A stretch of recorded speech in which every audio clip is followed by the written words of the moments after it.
Today, I'll walk you through the goods and work receipt screen in TechCognics ERP. This screen is used to record the receipts of materials into a warehouse. These could be raw materials, packing materials, or stationery. First, navigate to Inventory and Logistics. Click on the Good Inward Receipt option. Once you click on Good Inward Receipt, the Good Inward Details screen will be displayed. On this screen, you can view all existing good inwards with the following detail: doc number, doc date, vendor code, vendor name, purchase order, company location, remark, total amount, status, and actions. At the top, you will find the vendor name filter. Using this filter, you can quickly search and view the goods inward of that vendor. On the right hand side, you will find the Add button. Once you click on the Add button, the GIR screen has two main sections: document information that captures the document and transition level details, and item detail information that captures item level details and batch information. Then, in document information, the first field is document number. This is a unique number generated by the system starting with the prefix GIR. You can edit it if needed, but usually it's auto-assigned. Then the doc date. This shows the date of GIR document is created. By default, it's today's date, but you can change it according to your business requirements. Then purchase order, that is PO. Here, you can select the PO against which the goods are received. When you select a PO, the system autofills vendor information, vendor state, and item details, reducing manual entry. Only POs with status submitted will appear. If a PO or vendor doesn't exist, you can create them directly from this screen. Then comes Ship to Address. This shows the company's shipping address for the received items. Then company location. This indicates the operational location where the goods are recorded. It determines the organizational units for the transaction. Then warehouse.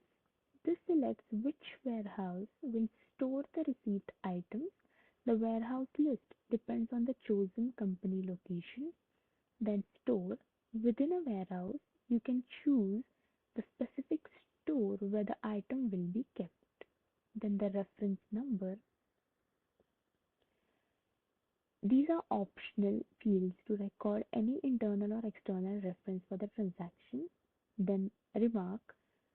This is where you can add notes for clarification, auditing, or future reference.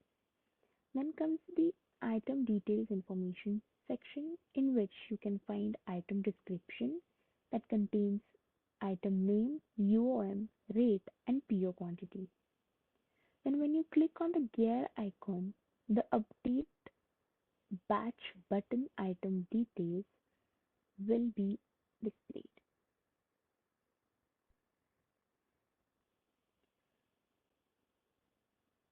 Here you can fill or edit batch code,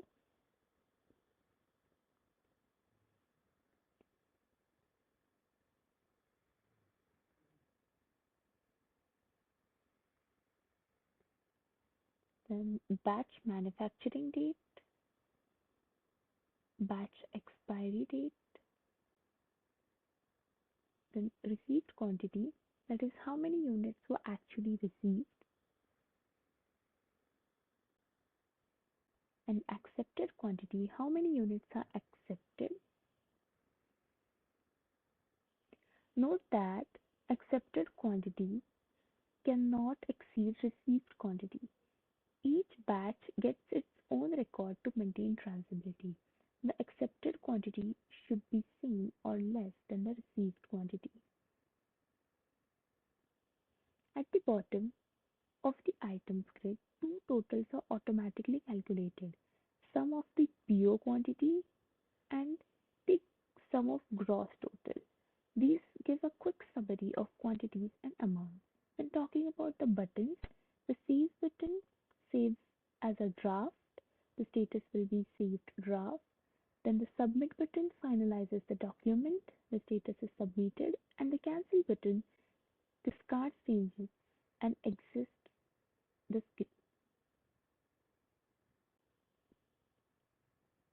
the status is saved draft. So the GIR screen ensures that everything we receive is recorded accurately in the system. It links directly to purchase orders, allows batch level tracking, and calculates totals automatically. This helps maintain accurate inventory and smooth production operations. Thank you for watching.